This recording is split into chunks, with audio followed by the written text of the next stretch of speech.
আল্লাহ বলেন, আমার স্মরণ থেকে যে মুখ ফিরায় নিল, আমার বন্দিগি, আমার ইবাদত, আমার হুকুম পালন, আমি তার জীবন করে দেব সংকীর্ণ এবং তার হাসরের ময়দানে উঠাবো অন্ধ। এই জীবন সংকীর্ণ করার একাধিক তাফসির, এর মধ্যে একটা তাফসির হলো এইটা যে আল্লাহ জীবন সংকীর্ণ করে দিবে, মানে তার কবরের মধ্যে তার কবরটাকে একেবারে সংকীর্ণ করে দিবে।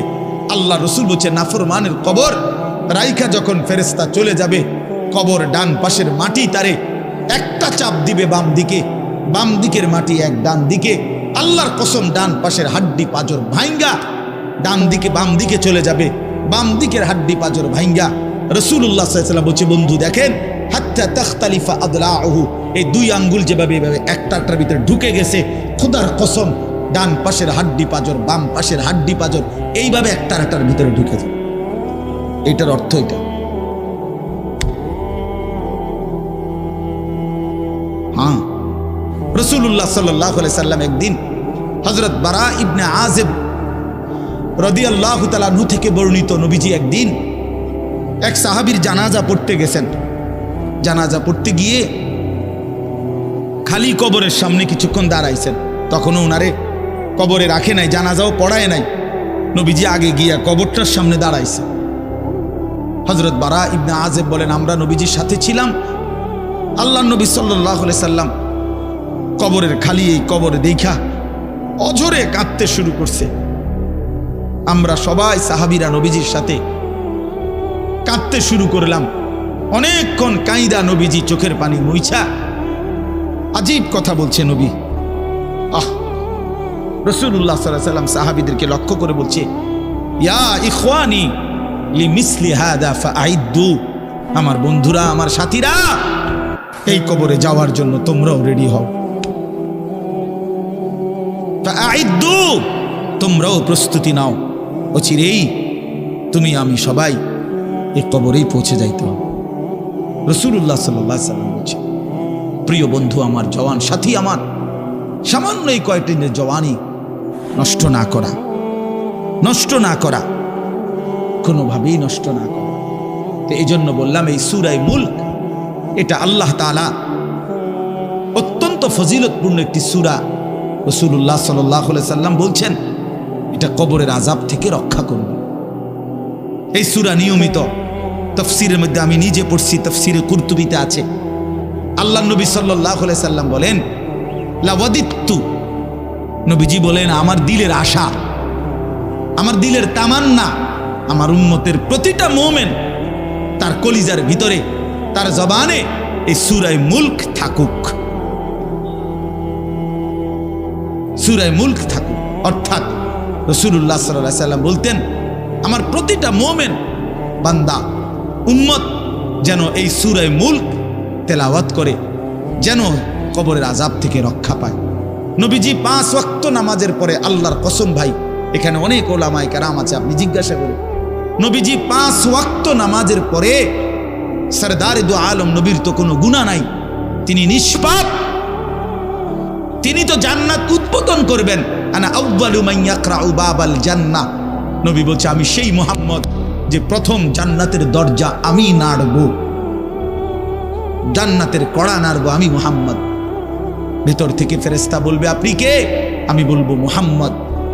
ফেরেশতা বলবে, আনতাজিরু লাক, আমি তো আপনার অপেক্ষাই করছিলাম, আপনি আসবেন বলেই তো অপেক্ষায় ছিলাম, আপনি উদ্বোধন করে দিলেই তো বাকিরা ঢুকবে।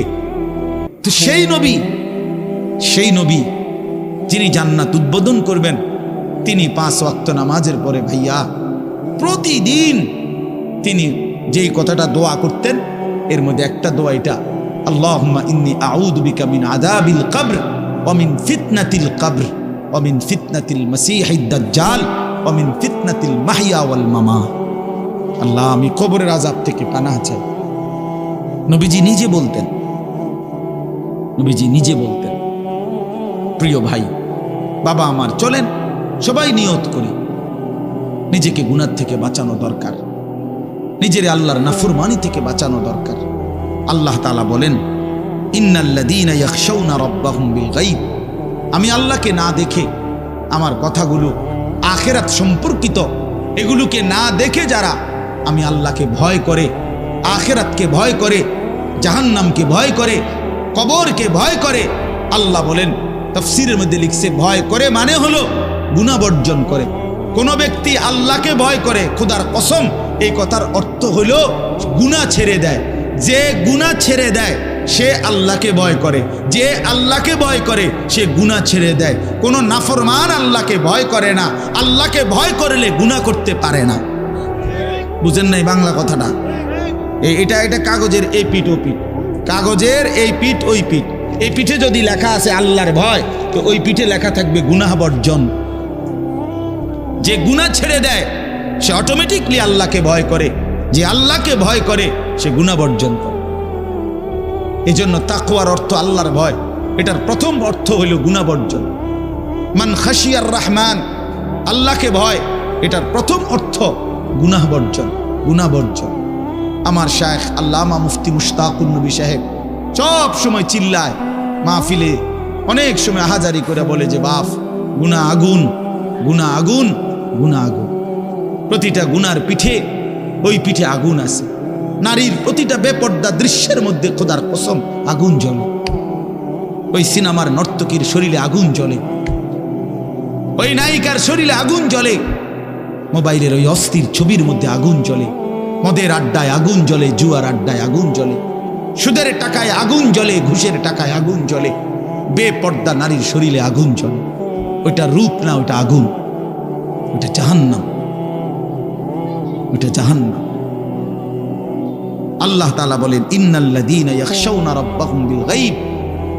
আল্লাহ তাআলা বলেন, আমার যে বান্দারা আমার আখিরাত, আমার জাহান্নাম, আমার পরকাল, আমার কবর, এই কথাগুলোকে ভয় করে, আমি আল্লাহকে ভয় করে, না দেখে, না দেখে, আল্লাহ বলেন আমি ওয়াদা দিলাম, লাহুম মাগফিরাতুম ওয়া আজরুন কাবীর, আমি তাদের পেছনের সব গুনাহ মাফ করে দেব, আর আমার সবচেয়ে বড় পুরস্কার জান্নাত দিয়ে দেব।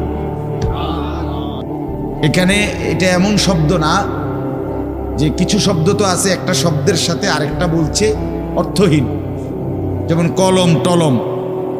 তো এটা সবাই বুঝে যে টলমের কোনো অর্থ নাই, কাগজ টাগজ, তো কাগজের অর্থ নাই।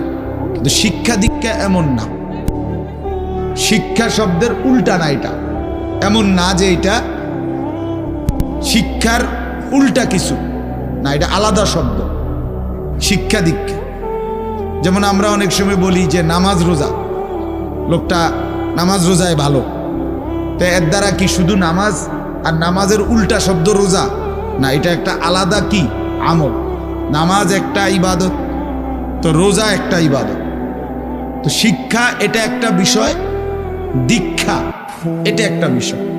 শিক্ষা তো তালিম, দীক্ষা এটা তরবিয়ত, আখলাক। আখলাক অর্থাৎ শব্দ মুখস্থ করা এটা যেমন জরুরি, জিন্দিগি গঠন করা এটাও সমান জরুরি, বরং তার চাইতে বেশি জরুরি। এজন্য আমাদের ফেনীর একজন বড় বুজুর্গ আলেম আছেন, ফেনী জামিয়া রশিদিয়া মাদ্রাসার হজরত মাওলানা মুফতি শহীদুল্লাহ দামাত বারাকাতুহুমুল আলী, বাংলাদেশের অনেক বড় একজন বুজুর্গ আলেম। হজরতের মাদ্রাসা ফেনীতে, সেই মাদ্রাসা একটা মাদ্রাসায় কওমি মাদ্রাসা, সেখানে প্রায় 6 থেকে 7 হাজার ছাত্র পড়ালেখা করে, প্রায় 200-এর উপরে উস্তাদ আছে, 200-250 হবে।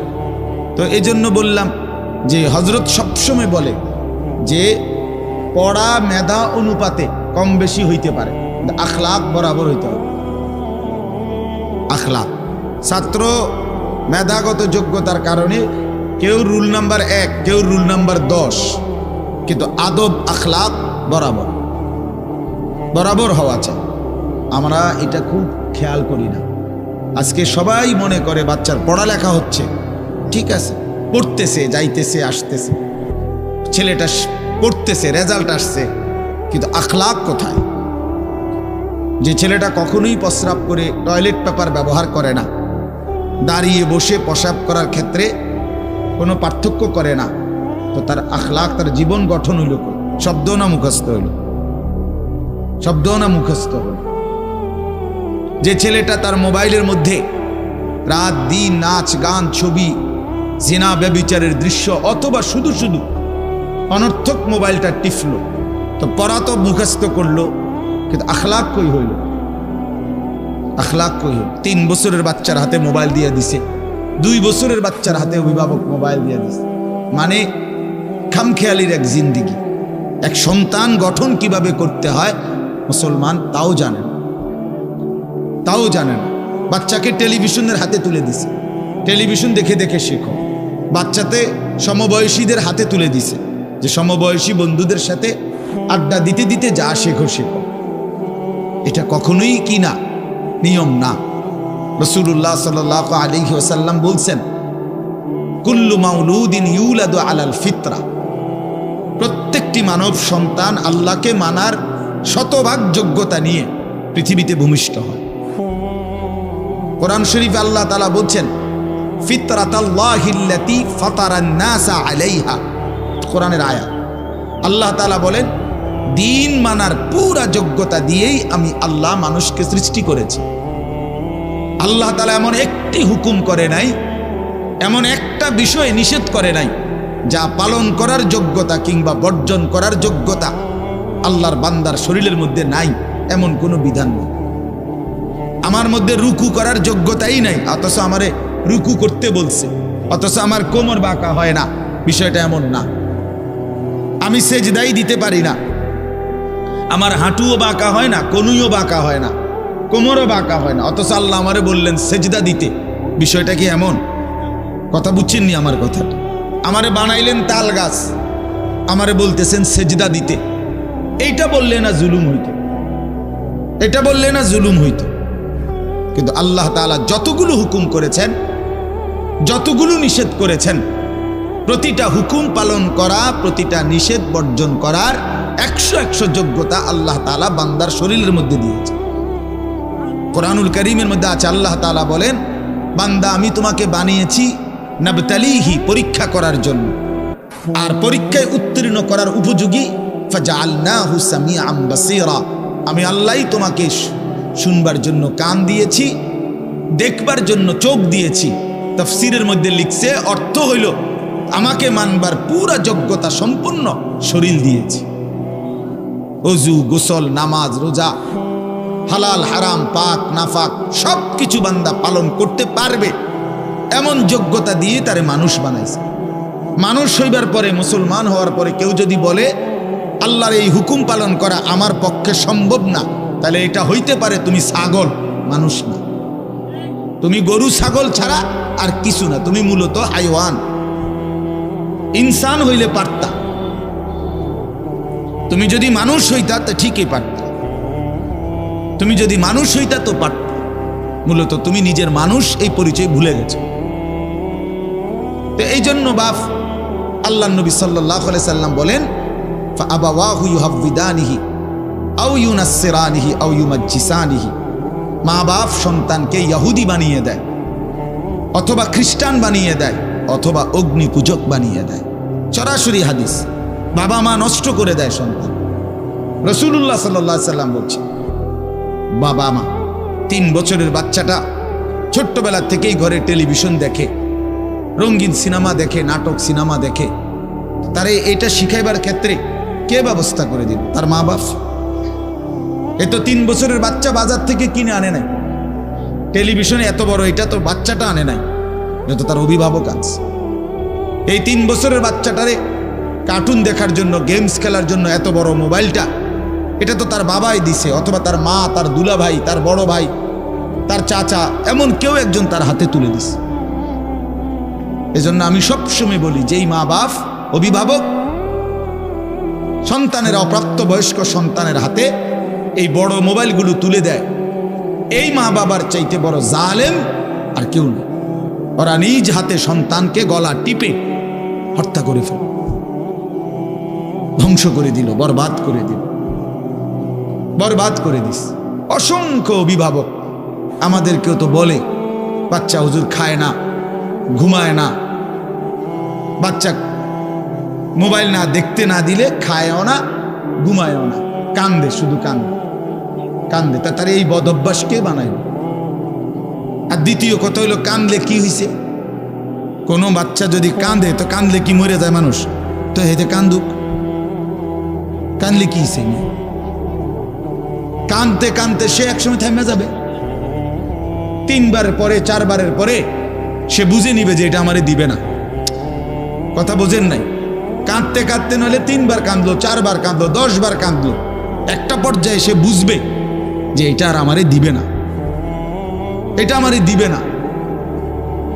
এই জন্য বাপ আমার এটা খেয়াল করা চাই। আমি এই কথাটা শুরু করছি এই কথার থেকে যে কোরআন সুন্নাহর ইলমের জন্য, আদব জন্য। এক তো আপনি শুনলেন প্রতি সপ্তাহে জুমার বয়ান হয়, ইমাম সাহেব কইতে পারবো, ইমাম সাহেব কি কয়, আমনে আমনের মতো, হুজুর হুজুরের মতো না। এই শুধু এতটুকুর জন্য আসা যাওয়া, আল্লাহর কথা শোনা, যে কি শুনলাম কিছুই বুঝলাম না, নিজের জন্য কিছুই গ্রহণ করলাম না, এটা ইনসাফ না। আল্লাহর কোরআন জিন্দেগি বদলাবার জন্য, আমাদের জীবনের পরিবর্তনের জন্য আসছে, পরিবর্তনের জন্য। কোরআনুল কারীমের প্রতি অক্ষর নূর, কোরআনুল কারীমের প্রতি অক্ষর হুদান হেদায়েত, কোরআনুল কারীমের প্রতি অক্ষর মাউইজা উপদেশ, কোরআনুল কারীমের প্রতি অক্ষর বুশরা সুসংবাদ, কোরআনুল কারীমের প্রতি অক্ষর বাসায়ের অন্তর্দৃষ্টি সম্পন্ন জ্ঞান, কোরআনুল কারীমের প্রতি অক্ষর আহসানাল হাদিস সর্বশ্রেষ্ঠ কথা, কোরআনুল কারীমের প্রতি শব্দ মুতাশাবিহান সাদৃশ্যপূর্ণ, কোরআনুল কারীমের প্রতি শব্দ মাসানি বারবার তেলাওয়াতকৃত পাঠকৃত। কোরআনুল কারীমের অসংখ্য বৈশিষ্ট্য আল্লাহ তাআলা কোরআনে উল্লেখ করেছেন। মা ফাররাতনা ফিল কিতাবে মিন শাই, আল্লাহ বলেন একটা বিষয়ের আলোচনা আমি বাদ দেই নাই কোরআনের মধ্যে। ওয়া নাযালনা আলাইকাল কিতাবা তিবয়ানান লিকুল্লি শাই, বন্ধু আমি আপনার উপরে যে কোরআন নাজিল করেছি তার সমস্ত কিছুর বিস্তারিত বর্ণনা। এজন্য বদনসিব ওই সন্তান, ওই অভিভাবক দুর্ভাগা যে মুসলমান পরিচয় দেওয়ার পরেও নিজ সন্তানকে আল্লাহর কোরআন দেখে দেখেও পড়তে জানে না। আল্লাহর কোরআন দেখে দেখে ছোট বাচ্চা হাফেজে কোরআন হয়েছে, এই মাত্র দেখছেন আমরা হাফেজে কোরআন হয়েছে। মুসলমানের সন্তান আল্লাহর কোরআন 30 পারা কলিজার মধ্যে গ্রহণ করছে। আর কি পরিমাণ দুর্ভাগা মুসলমান! আল্লাহর দেওয়া চোখ, আল্লাহর দেওয়া জিহ্বা। আল্লাহ কোরআনে বলছে আলাম নাজআল লাহু আইনাইন, বান্দা আমি কি 2টা চোখ দেই নাই? ওয়া লিসানান, আমি কি জিহ্বা দেই নাই? ওয়া শাফাতাইন, 2টা ঠোঁট কি আমি দেই নাই? হাসরের ময়দানে আল্লাহ তাআলা জিজ্ঞেস করবে বান্দা আমার দেওয়া 2টা চোখ, আমার দেওয়ার জিহ্বা, আমার দেওয়া ঠোঁট, এত লক্ষ কথা বললা, এত কিছু দেখলা, এত শব্দ উচ্চারণ করলা, পৃথিবীর কত লক্ষ কথা তুমি জীবনে বললা, অথচ আমার কালাম সর্বশ্রেষ্ঠ আসমানি কিতাব মালিকের এই কোরআন, এটা একটু দেখে দেখেও পড়তে পারো না। এর চাইতে বড় বদনসিব আর কে হইতে পারে? এজন্য আমি পরিষ্কার বলি সবসময়, আল্লাহর কোরআন যেই মুসলমান দেখে দেখেও শুদ্ধ পড়তে পারে না, আমার দৃষ্টিতে ওই লোকটা বোবা। আপনি বোবা, মূলত দোস্ত তুমি বোবা।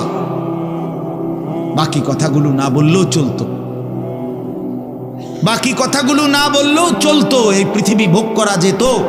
বোবা মানুষ যারা, তারা কথা না বলতে পারলেও ভাতও খাইতে পারে, ঘুমও যাইতে পারে, পেশাব পায়খানাও করে, বিয়েও করে, বোবা মানুষের বাচ্চা কাচ্চাও হয়। এরকম দেখছেননি কখনো? না, কথা বলেন না কেন? তাহলে বোবায়ও তো পৃথিবী ভোগ করে। তাইলে বোঝা গেল দুনিয়ার এই ভাত মাছ বিয়া বউ, দুনিয়ার এই যৌন চাহিদা পূরণ আর পেশাব পায়খানার ঘুম, এটুকুর জন্য কথা না বললেও চলতো,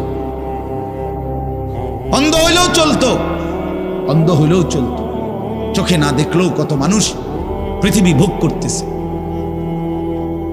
তাহলে যে জবান আল্লাহর দেওয়া, যে চোখ আল্লাহর দেওয়া, সেই মালিকের কালাম দেখে দেখেও পড়তে পারলাম না। 16 বছর বাচ্চাটা পড়লো, অথবা আপনি পড়াইলেন, একবারও ভাবলেন না হায় আমার সন্তানকে আমি কি পড়াইলাম? একবারও মনে করলেন না বাফেরই কি হইলো, সন্তানের বা কি হলো? হায় মুসলমান, বাফও তো ছিল মুসলমান, ছেলেটাও তো মুসলমান, না বাফের একবার মনে পড়লো, না ছেলের একবার মনে পড়লো। না মায়ের একবার মনে পড়লো, না ছেলেটার একবার মনে পড়লো যে আমার মালিকের কোরআন পড়তে পারি না। পৃথিবীর কত পড়া, দরকারি বেদরকারি মিলাইয়া পৃথিবীর বাকি সমস্ত পড়ালেখার মধ্যে প্রয়োজনীয় অপ্রয়োজনীয় কথার মিশ্রণ। কিছু কথা দরকারি আছে, কিছু কথা বেদরকারি আছে। সমস্ত বাংলা বইয়ের মধ্যে দরকারি কথাও আছে, বেদরকারি কথাও আছে। ইংরেজি বইয়ের মধ্যে দরকারি কথাও আছে, বেদরকারি কথাও আছে। কথা বলেন, হ্যাঁ? রোদ হচ্ছে, বৃষ্টি হচ্ছে, খেকশিয়ালের বিয়ে হচ্ছে, এটা কোনো দরকারি কথা হলো? এটা কিছু শিখার কিছু? এটা হাট্টিমা টিম টিম তারা মাঠে পারে ডিম, এটা কি? এটা কোনো শিখার কিছু? হ্যাঁ, আগডুম বাগডুম গোড়াডুম সাজে। আগডুম কি বাগডুম কি? তার বাপের 14 গোষ্ঠী কইতে পারবো আগডুম কি? যে লিখছে এটা অনর্থক কথা। Two little black birds sitting on a wall, one called Peter, one called Paul. দুইটা কাউয়া একটা ওয়ালের মধ্যে বসছে, একটা কাউয়ার নাম হলো পিটার আর একটা কাউয়ার নাম হলো পল। এই হলো কবিতার অর্থ। এটা কি শিখছে ছেলেটা? এখানে কি শিখার? কাউয়া ওয়ালে বসলেই কি, টিনের সালে বসলে কি? কাউয়া তো কাউয়া, কাউয়া লইয়া আমার দরকার কি? কাউয়া কই বইছে, এটা আমার বাচ্চা শিখতেই বল। আমি কি কাউয়ার বাচ্চা? বলেন তো কি অর্থ আছে এটাতে? আর এই পিটার পল তো সম্পূর্ণ কাফেরের নাম। পিটার এই শব্দ, পল এটা খ্রিস্টানদের নাম, কোন মুসলমানের নাম না। এটা মুসলমানের সন্তান, এটা শিখবে কেন? উচ্চারণ শিখার জন্য, কিছু শব্দ শিখার জন্য। তো শব্দ শিখার জন্য ইসলামী কোনো শব্দ নাই। আল্লাহ আমাদেরকে বুঝ দান করে। আমি বইয়ে এখানে বই ঠিক করতাম বসি না, যে বুঝেন না আমার কথাটা। অর্থ এই উদ্দেশ্যটা, তাহলে আমি বই ঠিক করতে বসি নাই। অর্থ একটা উদাহরণস্বরূপ বললাম আর কি। আবার দরকারি কথাও আছে। আমাদের দেশে সেই ছেলে কবে হবে, কথায় না বড় হয়ে কাজে বড় হবে। ফাইন কথা। সকালে উঠিয়া আমি মনে মনে বলি, সারাদিন আমি যেন ভালো হয়ে চলি। চমৎকার কথা।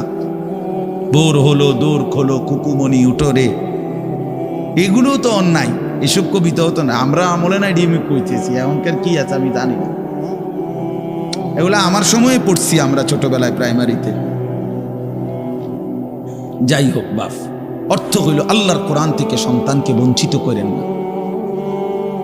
বঞ্চিত আপনাদের কাছে অনুরোধ। এই যে কয়জন বসছেন, জোয়ান ভাই যারা বসছেন, ভাই আমার, স্কুলে পড়েন, কলেজে পড়েন, কোনো অসুবিধা নাই, ঠিক আছে। নতুন করে আবার মাদ্রাসায় ভর্তি হইতে পারবেন না, আমরাও জানি। কিন্তু কোনো একটু সময় বের করে আল্লাহর কোরআন সময় সুযোগ বের করে শেখা সম্ভব। শুক্রবারটা তো অবসর থাকেন, বৃহস্পতিবার বিকাল থেকে তো অবসর থাকেন, শনিবারটা তো অবসর থাকেন।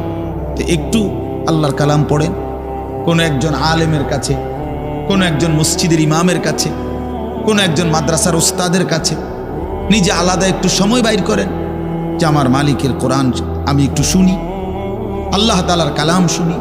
আহা, কোরআনুল কারীমের নূর। এটা যে শুনলো না, সে শুনলোটা কি? সে শিখলো কি, পড়লো কি? মজাই তো পাইলেন। কথা বলার মজাই তো হয় নাই।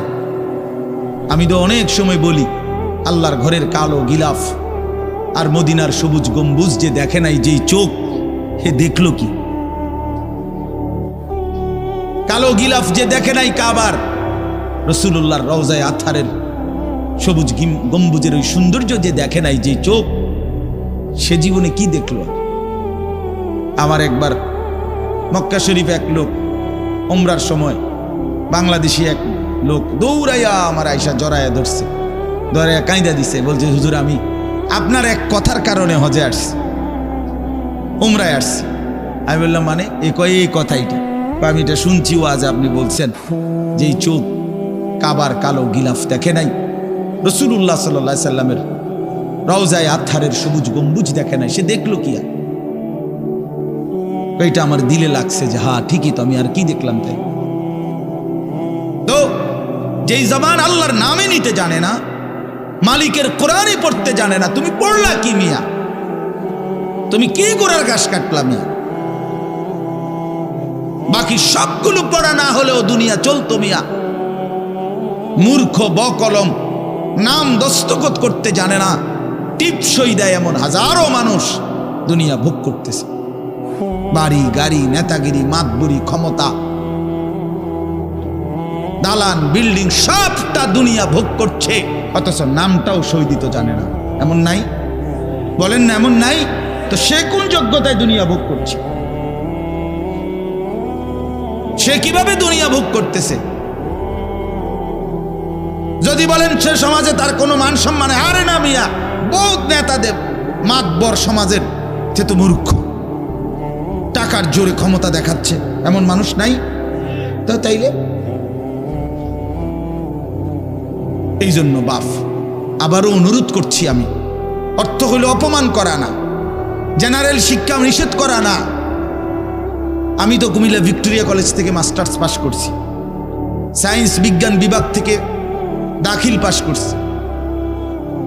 এর মানে এটা বাদ দিতে বলতেছি না, বাদ তো আমি দিছি না, বাদ আপনি দিছেন। কথা বুঝেন নাই? বাদ আপনি দিছেন, আল্লাহর কোরআন বাদ দিছেন, রাসূলুল্লাহ সাল্লাল্লাহু আলাইহি সাল্লামের সুন্নাহ বাদ দিছেন। এতগুলো পড়ছেন, ধন্যবাদ আপনাকে। এটা পড়লেন না কেন? এতগুলো শিখতে পারলেন, এত লক্ষ টাকা খরচ করতে পারলেন, 4 বছরের মেডিকেলের জন্য, 6 বছরের মেডিকেলের জন্য এক বাপ তার ছেলেটার জন্য, মেয়েটার জন্য কত লক্ষ টাকা খরচ করছে, তার কোনো কুল কিনারা আছে মিয়া?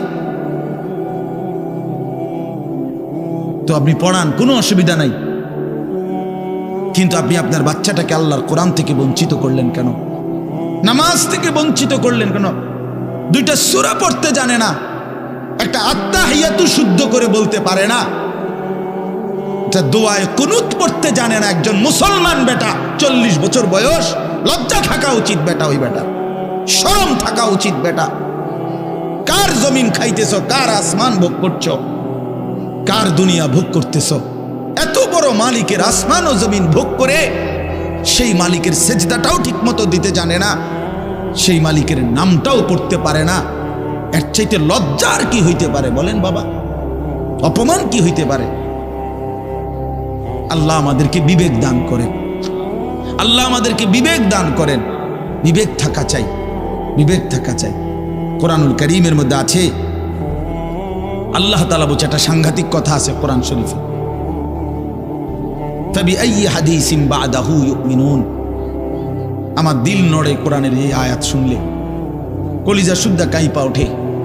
আল্লাহ তাআলা কোরআনে বলছে, এই 29 পারার মধ্যেই আছে, সূরা মুরসালাতের মধ্যে আল্লাহ তাআলা বলে, বান্দা 23 বছরে আমি আমার রাসূলের কাছে এই সর্বশ্রেষ্ঠ কিতাব নাজিল করলাম, আমার সবচেয়ে শ্রেষ্ঠতম কথাগুলো আমি তোমাদের জন্য দিলাম। বান্দা, এর চাইতে আর দামি কোন কথা বললে তোমরা আমার কথা মানতা?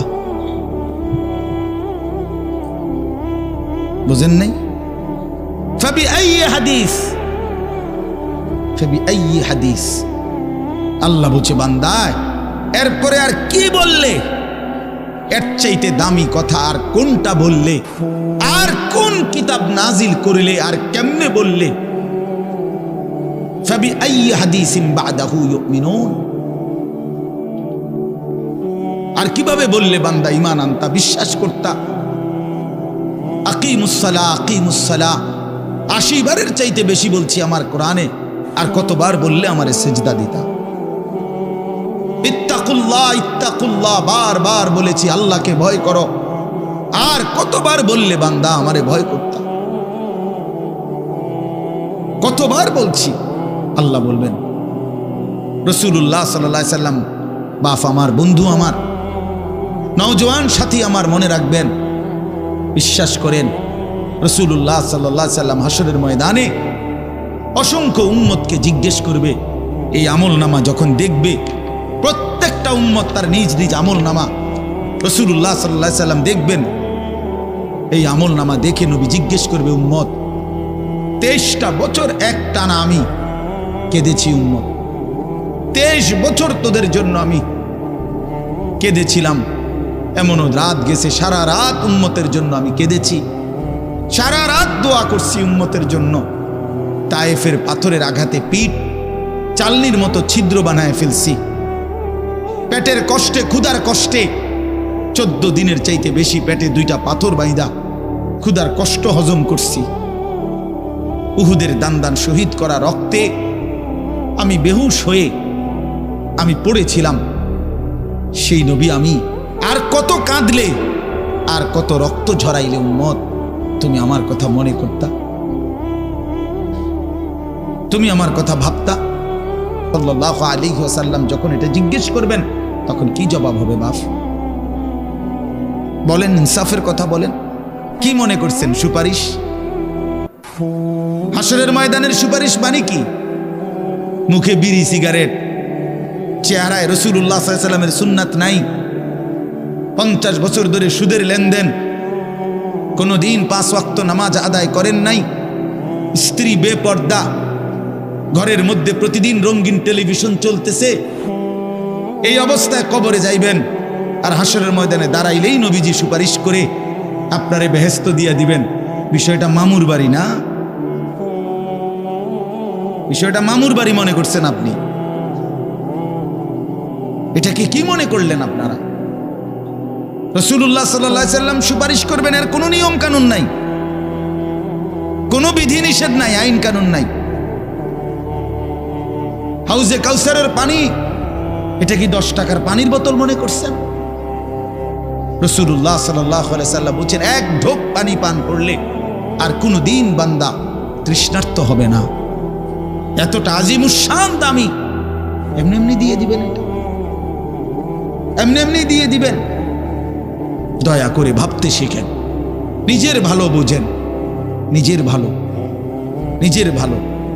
আমি যেই সূরাটা পড়ছি, এই সূরাটার নাম হলো সূরা মুলক, 29 নম্বর পারা, কোরআনুল কারীমের 67 নম্বর সূরা। এই সূরাটার নাম হচ্ছে সূরা মুলক। এই সূরার 3টি আয়াত 12, 13, 14, এই 3টি আয়াত আমি আপনাদের সামনে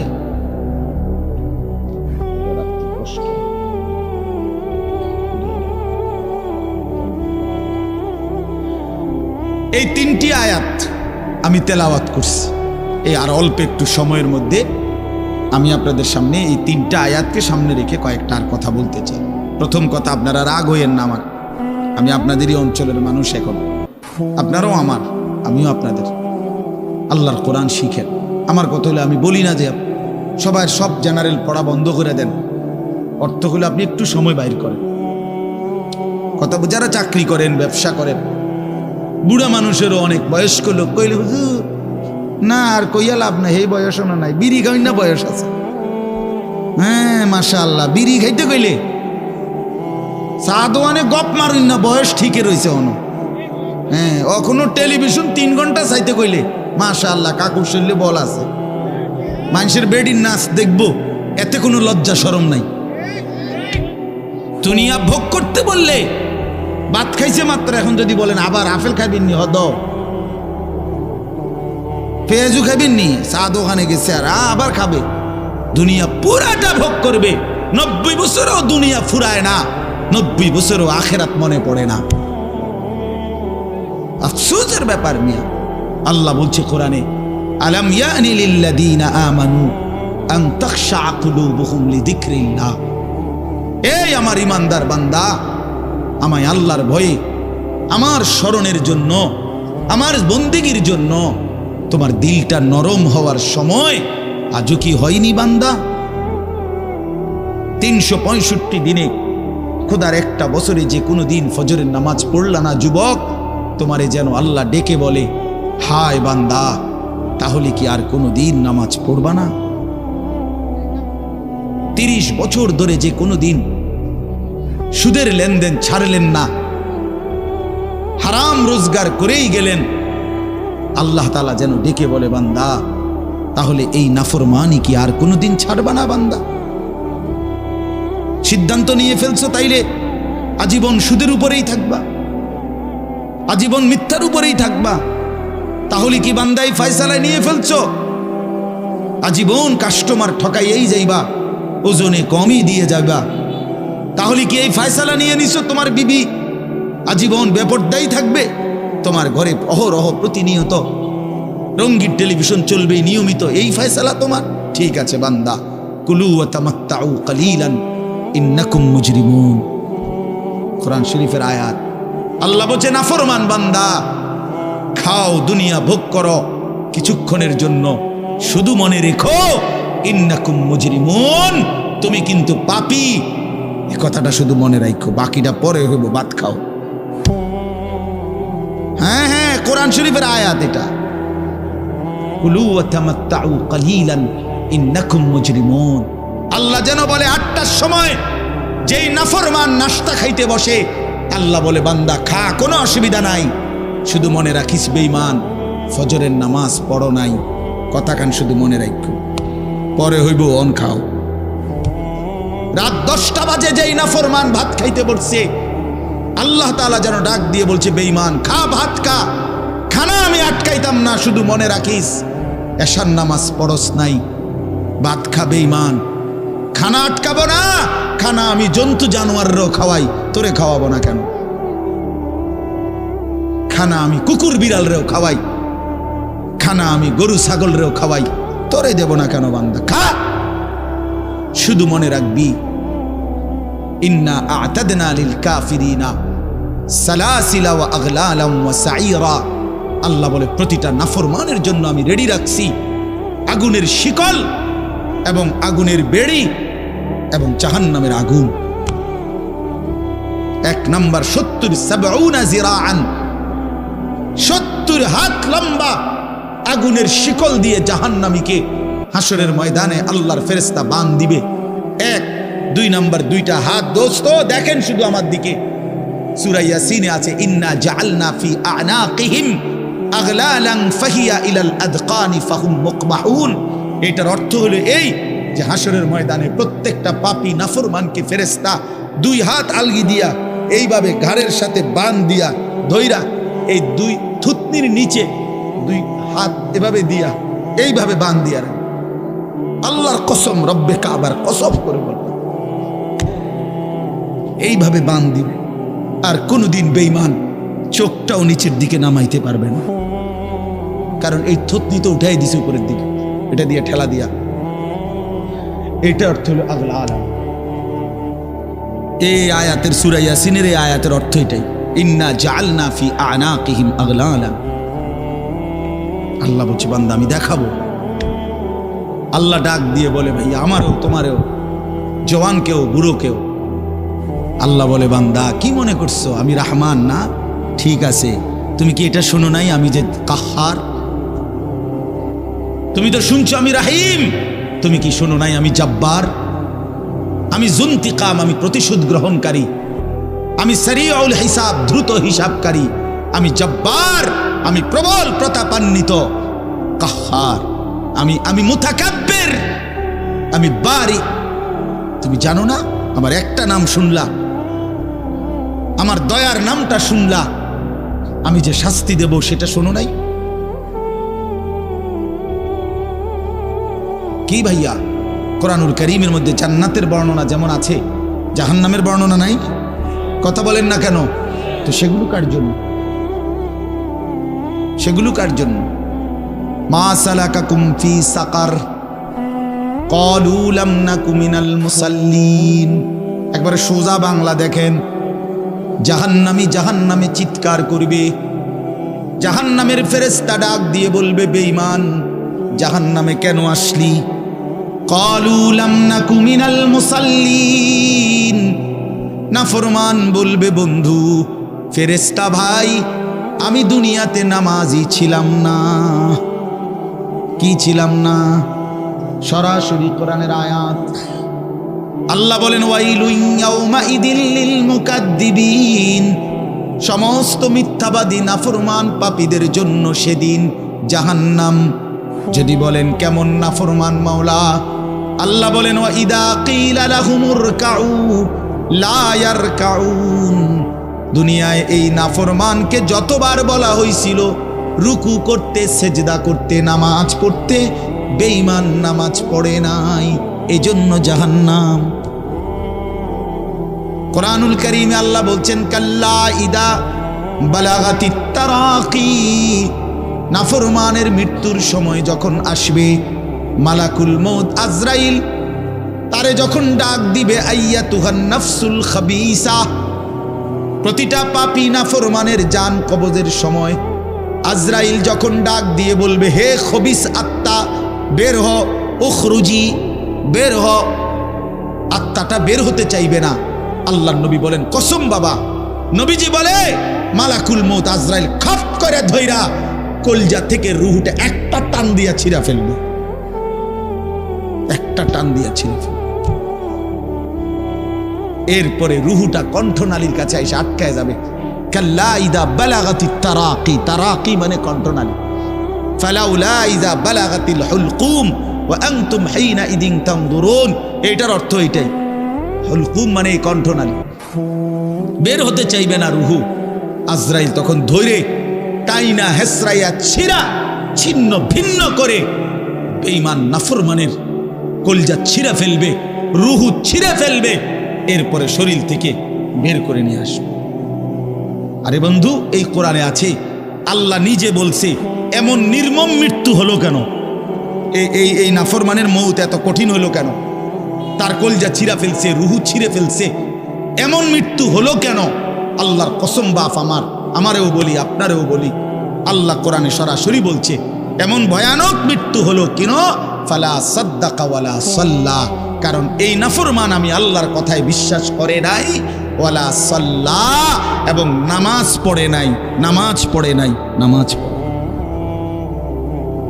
হ্যাঁ, বেনামাজি সন্তান মনে রাখো, বাদুকা খাইতে এলে খুব মাতবর, মোবাইল একখান টিপে, মোটরসাইকেল একখান চালায়। হ্যাঁ, বাহ বাহ বাহ বাহ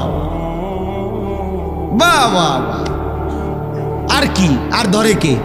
আমার একটা মোটরসাইকেল আছে, আমার একটা মোবাইল আছে, আমার কিছু বন্ধু আছে যারা আমার সারাক্ষণ অসৎ সঙ্গ দেয়।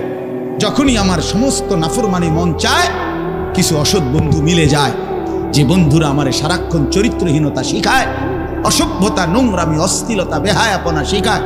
এমন কিছু বন্ধু যার মিলে গেছে, একটা মোটরসাইকেল মিলে গেছে, একটা মোবাইল মিলে গেছে, তো নারীর ছবি, আড্ডা, জিনা, ব্যভিচারের দৃশ্য, মদের আড্ডা, জুয়ার আড্ডা, নারীর আড্ডা, নারীর আলাপ, অথবা মোবাইলের অশ্লীল ছবি দেখা, এই জিন্দিগি মুসলমান?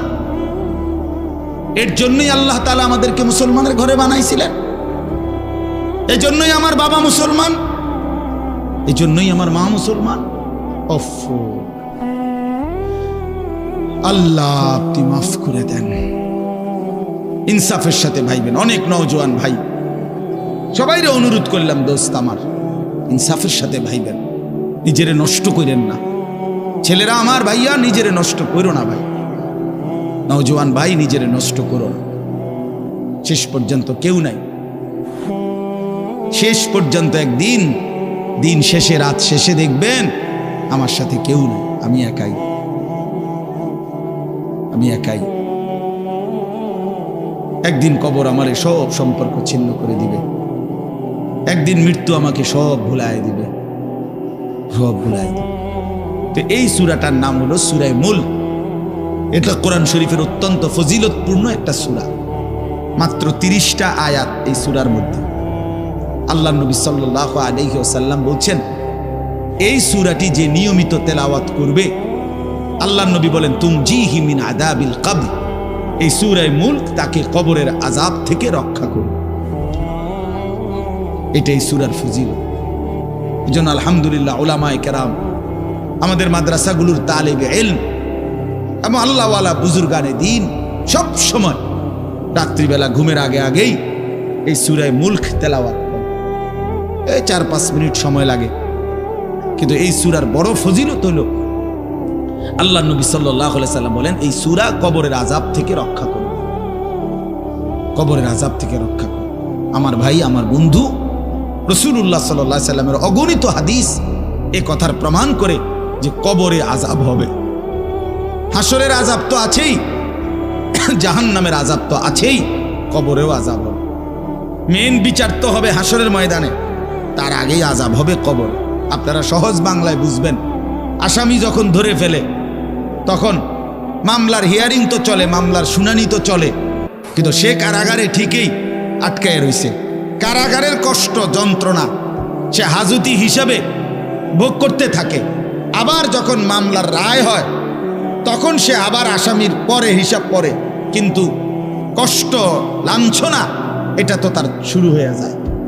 যদিও এখনো বিচার শেষ হয় নাই, বিচার প্রক্রিয়াধীন, 10 দিন 50 দিন 20 দিন 1 মাস পর পর মামলার ডেট পরে শুনানি হয়, কিন্তু সে তো থাকে কারাগারে, সে তো থাকে কারাগারে। তো আল্লাহ পাক রব্বুল আলামিন বলেন নাফরমান সে তো হাসরের ময়দানে বিচার হবে চূড়ান্ত, কিন্তু কবর থেকেই আযাব শুরু, কবর থেকেই আযাব শুরু। রাসূলুল্লাহ সাল্লাল্লাহু আলাইহি সাল্লাম খুব বেশি হাদিসের মধ্যে আছে, একজন বিখ্যাত সাহাবী, আপনারা সবাই ওনার নাম জানেন, ইসলামের 3য় খলিফা হযরত ওসমান রাদিয়াল্লাহু তাআলা আনহু। কিতাবের মধ্যে আছে, আমরা নিজে আত-তাযকিরা, আমার কাছে কিতাব আছে আরবি, ইমাম কুরতুবী রাহমাতুল্লাহ আলাইহির লিখিত কিতাব, ওখানে আছে হযরত ওসমান রাদিয়াল্লাহু তাআলা আনহু যখন কোনো কবরের সামনে দাঁড়াইতেন তো প্রচন্ড কাঁদতেন, ভীষণ কাঁদতেন, হাত্তা ইয়াবুল্লা লিহিয়াতাহু, কাঁদতে কাঁদতে উনার দাড়ি ভিজে যেত। তো উনার সাথীরা জিজ্ঞেস করতেন, হযরত আপনি জাহান্নামের কথা বললেও এত কাঁদেন না, অথচ কবর দেখলে এভাবে কাঁদেন কেন? তো তিনি বলতেন, ইন্নাল কবরা আউয়ালু মানাজিলিল আখিরা, শোনো কবর হচ্ছে আখিরাতের প্রথম ঘাঁটি। ফা ইন নাজা মিনহু ফামা বাদাহু আইসারু মিনহু, যদি কোনো ব্যক্তি এই কবরের ঘাঁটিতে বাইচা যায় পরবর্তী সবগুলো ঘাঁটি তার জন্য সহজ। ওয়া ইন লাম ইয়ানজু মিনহু ফামা বাদাহু আশাদ্দু মিনহু, এই কবরে এই ঘাঁটিতে যে জিততে পারবে না, বাঁচতে পারবে না, তো পরবর্তী সবগুলো ঘাঁটি তার জন্য তার চাইতে বেশি কঠিন। এই কথার কারণে আমি ভয় পাই, কবর দেখলে আমার মনে পড়ে, হায় আমি এই কবরের আযাব থেকে বাঁচব কিনা, এই ভয়ে আমার কাঁদতে থাকি। তো এরপরে তিনি বলছেন, হযরত উসমান রাদিয়াল্লাহু তাআলা আনহু বর্ণনা করেন যে আল্লাহর নবী সাল্লাল্লাহু আলাইহি সাল্লাম বলছেন, আমার ভাই খেয়াল করে শুনেন, নবীজি নিজে বলছেন, আল্লাহ রাসূল সাল্লাল্লাহু আলাইহি সাল্লাম জীবনে কোনোদিন একটা শব্দ বানায়া বলছেন? কথা বলেন, অতিরিক্ত বলছেন, বেশতি বলছেন, শুধু ভয় দেখানোর জন্য বলছেন, তামাশা করে বলছেন? এটা আপনাদের ইয়াকিন তো? কথা বলেন না। আল্লাহ নবী সাল্লাল্লাহু আলাইহি সাল্লাম বলেন, মা রাআইতু মানজারান কাত্তু ইল্লা ওয়াল কবরু আফজাউ মিনহু।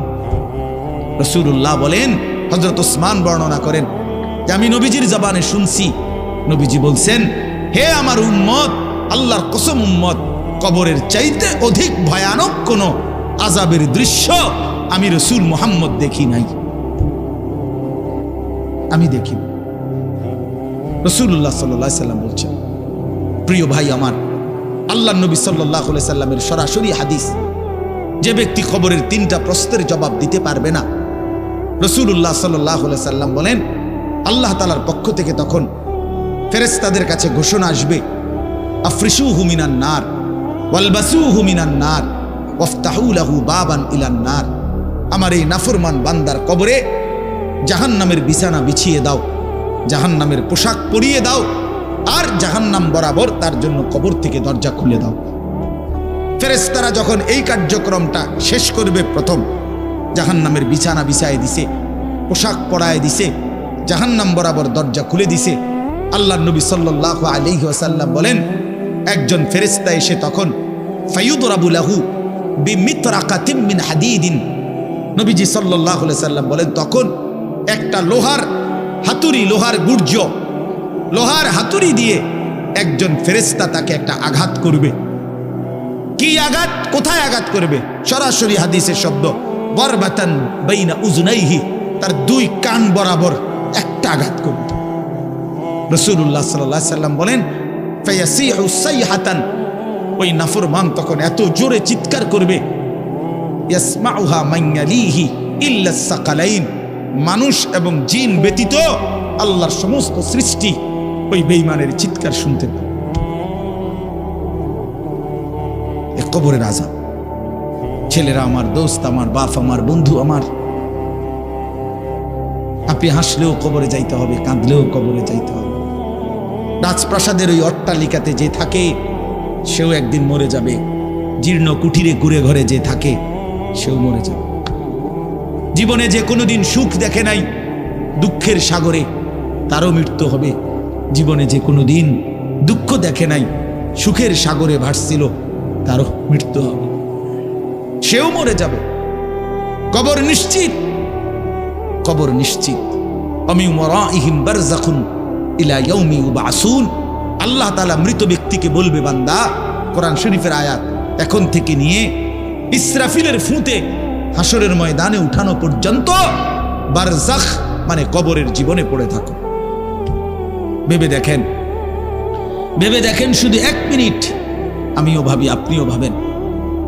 হাদিসের মধ্যে আছে, মা বাইনান নাফখাতাইন 40। ইসরাফিল প্রথম ফু দিলে জমিনের সবকিছু মাটির নিচে চলে যাবে। দ্বিতীয় ফু দিলে মাটির নিচ থেকে আবার সবাই উঠে হাসরের ময়দানে দাঁড়াবে।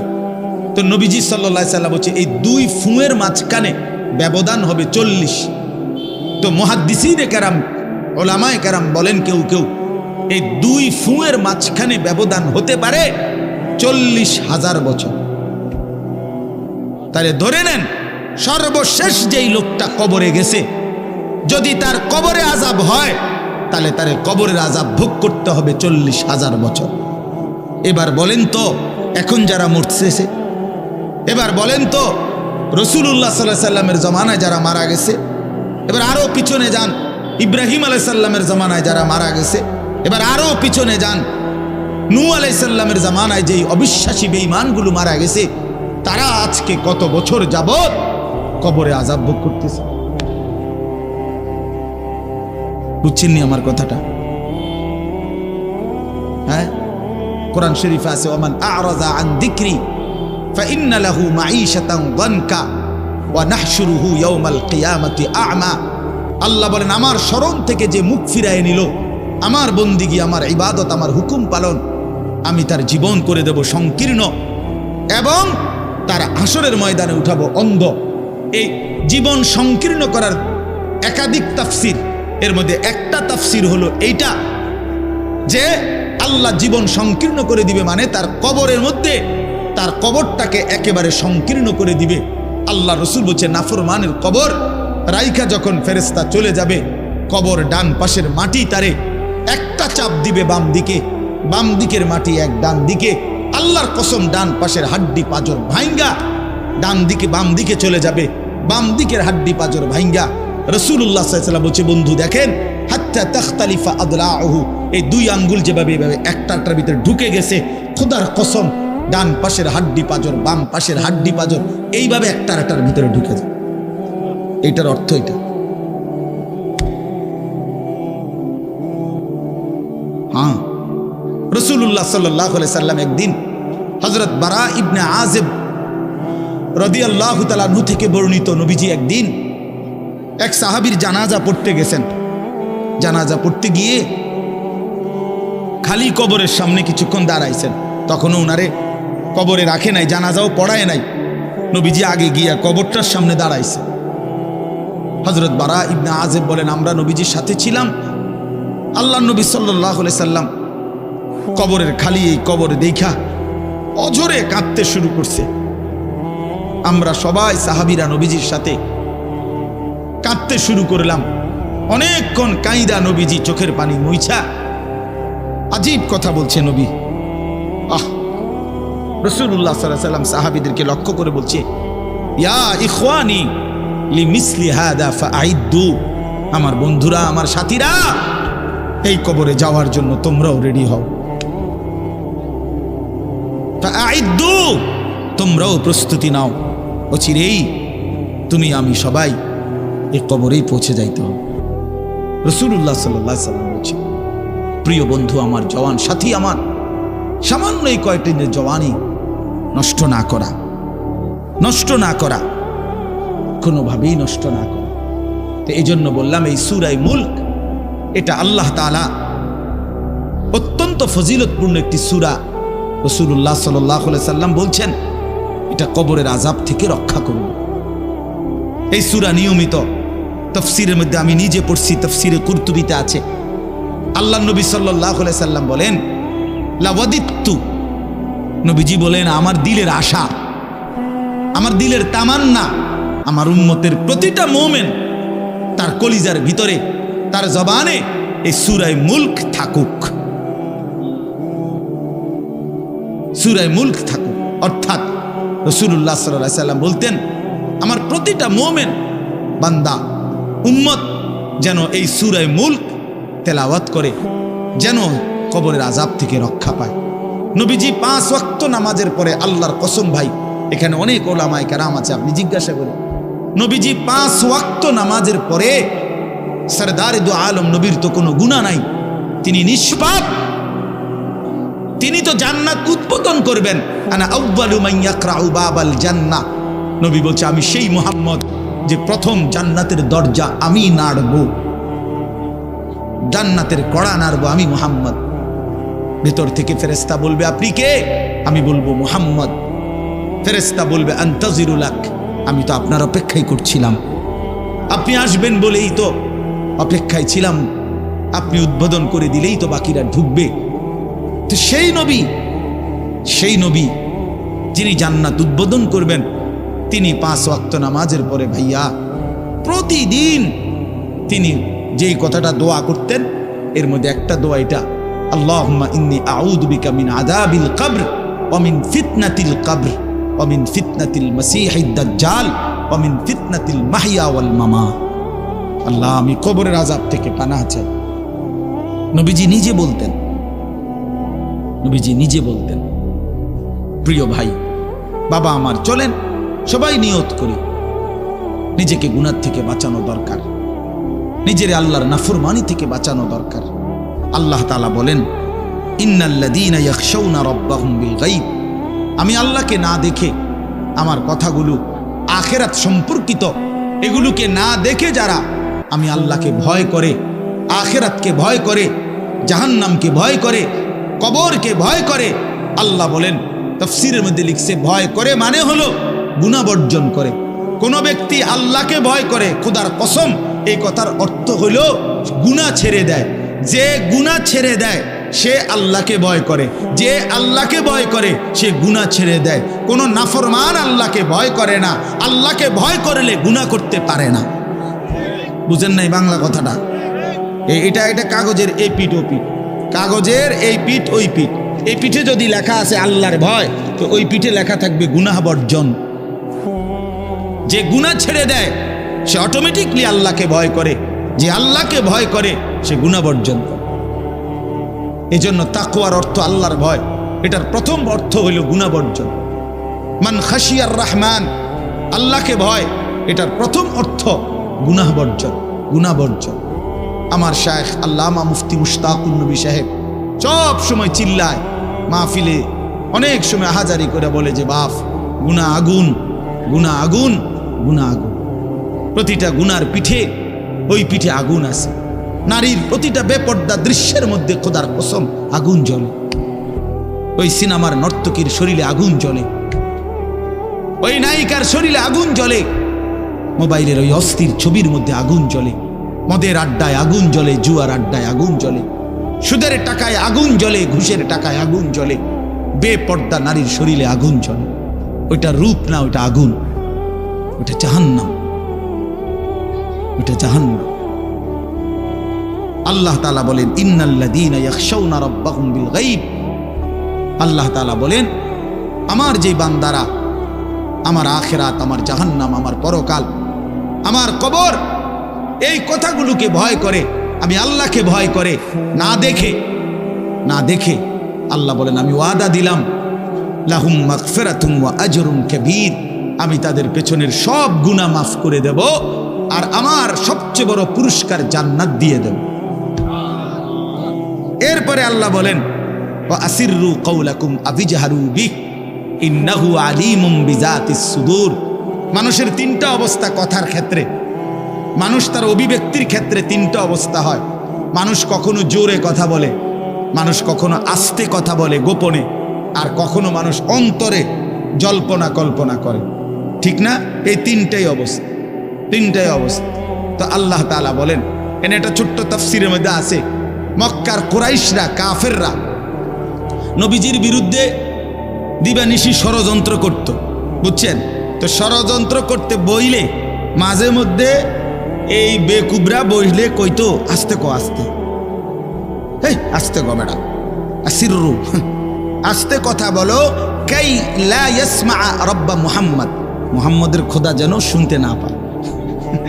শুনলে কি অসুবিধা হইব? হেরাই বলতো, শুনলে জিবরাইলের কাছে কইয়ে দিব, হে আবার মুহাম্মদের কাছে এসে কই একবারে ফেঁসে করব। হ্যাঁ, তাফসীরের মধ্যে আছে। আল্লাহ তাআলা বলেন, হায় হায় রে বেওকুফ, কি বললি, কি ভাবলি, আল্লাহরেই চিনলি না, আল্লাহকেই চিনলি। হ্যাঁ, অনেক নওজোয়ান, হ্যাঁ বেচারা ইয়ারফোন লাগাইলে মনে করে কেউ শোনে না, না ইয়ারফোন লাগাইলে আর কি বুঝেন না, কানের মধ্যে দুইটা বল্টু লাগাইছে, খালাস, আর তো দুনিয়ার কেউ শুনে না। আরে না ফরমান, দুনিয়ার কেউ শুনে না সেটা তো কথা না, আর শাজিমের মালিক তো শুনে। ওয়া আসিররু কাওলাকুম আবিজহারু বিহি, রব্বুল আলামিন বলেন, তোমরা যদি আস্তে কথা বলো, আবিজহারু বিহি, যদি জোরেও কথা বলো, ইন্নাহু আলিমুম বিদাতিস সুদূর, আল্লাহ বলে শুধু এই দুইটা না বান্দা, আস্তে বলো, জোরে বলো, অথবা অন্তরের ভিতরে যা লুকায়িত করো, আমি আল্লাহ সবটাই পুরাপুরি জানি। এরপরে শেষ অসাধারণ একটা যুক্তি আল্লাহ দেখাইছে, এই শেষ কথা আমার, আলা ইয়ালামু মান খালাক, আজীব কথা।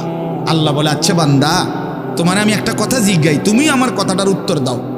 এর কথা কি তুমি বুঝো না যে আলা ইয়ালামু মান খালাকা, যে সৃষ্টি করলো, যে বানাইলো, তিনি জানবে না, তিনি বুঝবে না, তিনি শুনবে না, এটা তুমি কেমনে ভাবলা? তুমি কও, তোমার বিবেকে কি কও?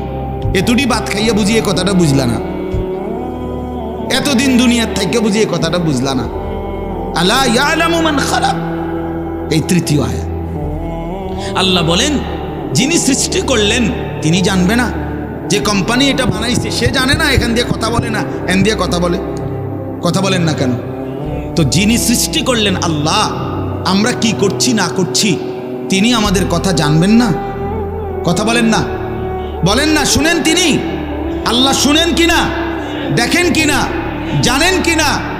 ওহুয়াল লতীফুল খবীর, আল্লাহ বলেন তিনি সূক্ষ্ম থেকে সূক্ষ্ম, বিন্দু থেকে বিন্দু সেটাও জানেন। খবীর, পুরা সৃষ্টির খবর একসাথে তিনি পূর্ণ রাখেন, পূর্ণ রাখেন। এজন্য দোস্ত আমার, রাত 2টা বাজে, নওজোয়ান মনে করছে চারিদিকে কেউ জেগে নাই, সবাই ঘুমায় গেছে, এজন্য সে মোবাইলের উলঙ্গ ছবি দেখছে। আল্লাহ ডাক দিয়া বলে, আনিস আমি আছি। মালিক ডাক দিয়া বলে, আলাম ইয়ালাম বিআন্নাল্লাহা ইয়ারা, তুমি কি এই ভেবেছো তুমি জানো না বান্দা, আমি যে সারাক্ষণ তোমাকে দেখি। আল্লাহ তাআলা রাতেও দেখে, দিনেও দেখে, একাকীও দেখে, প্রকাশ্যও দেখে, অন্ধকারেও দেখে, আলোতেও দেখে।